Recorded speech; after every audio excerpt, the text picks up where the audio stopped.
6 تاکتیک مرگبار لشکر اشکانیان.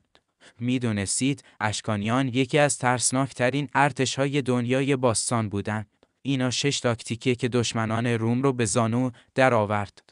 1. سواره نظام زره‌پوش سربازایی مثل یک تانک با زره کامل و نیزه‌های بلند که هر خط دفاعی رو خرد می‌کردند. 2. کمانداران سوار سریع، سبک و مرگبار غیر تیراندازی دقیق در حال حرکت. رومی‌ها رو دیوونه می‌کردند. 3. تیراندازی پاردین شات وانمود به فرار غیر بعد ناگهانی در حال عقب نشینی برمیگشتن و تیر می‌زدن.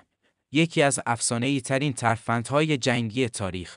4. کمین‌های سنگین از بیابان، تپه‌ها و گرد و غبار استفاده می‌کردند تا غافلگیر کنند. هیچ کس نمی‌فهمید از کجا حمله می‌کنه.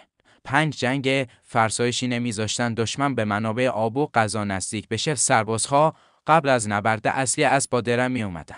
6. ضربه و فرار تاکتیکی حمله سریع، نابود کردن صف دشمن و عقب نشینی هوشمند غیر یک نوع نینجای ایران باستان.